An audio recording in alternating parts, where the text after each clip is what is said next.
I'm down here in San Antonio at the KLRN studios, and they're going to put together a show about Texas dance halls. So they asked me to round up a bunch of people who know something about it, and I said, well, the last man standing who knows more about it than anybody is Jody Nix, because well, he grew up in one. I appreciate that. Well, folks, I just to do a little bit of introduction. Jody was born in a long time ago in Big Spring, Texas.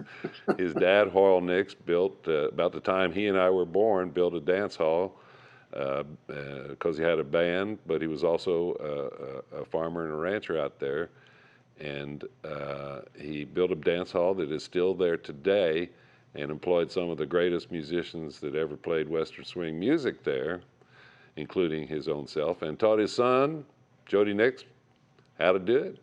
Welcome to the show, Jody. Thank you, Ray. Thanks for asking me. And give us a brief history of the Stampede, which is the dance hall your daddy built and where you still play to this day. Just give us a little history. Okay. They started building it early in 1954. I was almost 2 years old. They had been playing all over West Texas in their circuit, like a 300-mile radius, and they wanted their own home base. So they decided to build the Stampede.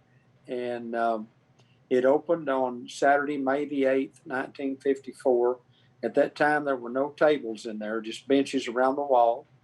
And they told me there was 1,100 people came to see them that night. Wow. And you've been there. It's a fair-sized dance hall, but you know they were just packed in there. My dad and my Uncle Ben were very popular at that time, and people were ready to see the new dance hall and see them. And they just turned out in droves. And it probably cost $1 or $1.25 to get in to see them back then. But it has been in our family for 67 years. And it was open every Saturday night from 54 up until all through the years until my dad passed away in 1985.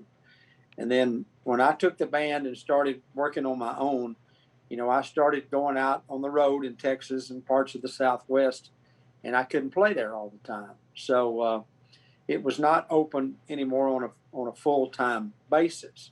But when I wasn't traveling, and you know more about traveling than any of us, I come home and played there, and I still do on occasion. We've been there 3 or 4 times this year, and we haven't changed it a bit. They did put tables in it in 1958. It is a BYOB place. We don't have a liquor license. It's where all ages can come, old ones, old folks, new, young folks, little ones, families, whatever wants to come there are welcome. And it's always been a family place. We sell chips, Cokes, ice, water setups, you know, and if it could rank, it's a BYOB. That's what I'm trying to say. But it's been a mainstay in our family, and I have had it since 1994 when my Uncle Ben passed away. He bought it from the estate after my dad passed away, and then when he passed away, it went to me. And I've had it ever since 1994. And like I say, I play there pretty regular, not like we once did, but it's there if I need it. It has become a mainstay, if you will, in Big Spring.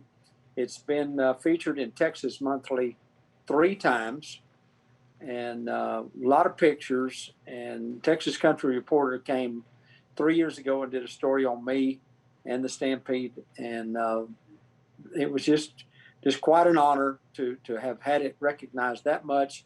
And Bob Wills started playing there in 1956 and played there probably 3 or 4 times a year with my dad, is what they called the battle dances back then. You know, my dad and him would play a while, and Mr. Wills would close it out. You know what I'm talking about. Oh, yeah. And he did that all through the years until he had the stroke in 1969. And one of the final appearances that he ever made before the For the Last Time album was there in September 1973, and he was there in his wheelchair. So the place has a lot of history. Mr. Wills played there. Johnny Lee Wills played there. Jimmy Heap and the Melody Masters has been there. Shoji Tabuchi, you know Shoji, the big man in Branson, Missouri. Johnny Bush has been there. Tony Booth, Frenchie Burke, Jake Hooker, Bobby Flores. Hey, Jody. Yes, sir. I played there. Yes, sir. I was getting to that. December of 2004, Ray Benson asleep at the wheel. Yes, sir. I wasn't going to leave you out. We sir. didn't. Now we didn't outdraw Hoyle Nix on the opening, but we had a good crowd. Now I'm going to ask you some questions and just give me your opinion and stuff. When you started playing around, we've been talking to a lot of folks about the hill country dance halls because and of course you've played so many of them. But a lot of people don't know about the West Texas dance halls. Of course, the Graham brothers had all those dance halls. Yes. And give us the names of some of the ones from Lubbock, Midland, the small towns, Memphis, et cetera. Give us some of the names of the places that you have played and your daddy played back in the day. Okay. Now, I never played these that I'm going to mention in Midland. If I did, I was with him because I was too small to, before I started on my own. The Melody Club, the Tumbleweed Club in Midland, and the Stardust Club in Odessa, which everybody that is somebody in country music has played there, including yes, you. That's right. I played Stardust. there. Yep. Seen Ray Price there a few times, Johnny Bush there many times. Lubbock, the Cotton Club, the Saddle Bronc Club in Lubbock, the Western Air. Let's see, Sweetwater. A lot of the places that didn't really have clubs, so to speak, or dance halls, the American Legions and the VFW halls were very popular for dance bands back then. And we played all of those in San Angelo, the Dixie Club, the Boots and Saddles, Menard, the Corral Club, Fredericksburg, Pass Hall, Anhalt, and Spring Branch. You still play there, don't you? You still play at Anhalt Hall. Yes, sir. Every September, once a year. Yes, sir. Yeah, and again, so you name these places, and same thing. When I first hit Texas, we would play all these places. I told folks when we moved to Texas, of course, you and I met for the last time in '73, wasn't that? Yes, sir. And we moved down as fast as we could, and I tell the folks we tried to hire Jody to play in the band, but his daddy wouldn't have none of that, and he had a better job there anyway. And that's a long time ago, right? Oh gosh, we've had the best of times, Jody, because one thing I would say is that we came down here because we had heard the music, we had gone out, got a record deal and everything, but we had never known all these people. Jody grew up with them, so when we came down and met Jody in '73 and met his dad and Tommy Allsup, all those folks, they welcomed us with open arms, and that's the other thing about a Texas dance hall. I've never seen them, well, I've seen some. I reckon you've seen a few fights, but for the most part, people are friendly and they dance. I just thought of another dance hall or two, if you don't mind me. No, go ahead. Go ahead. Stagecoach Ballroom in Fort Worth. Of course, of course. Still going. We're going to be there tomorrow night. And Panther Hall, I'm sure you played there in the early years. I told folks that the Longhorn, we were playing the Longhorn Ballroom the night that Bob actually passed away in '75.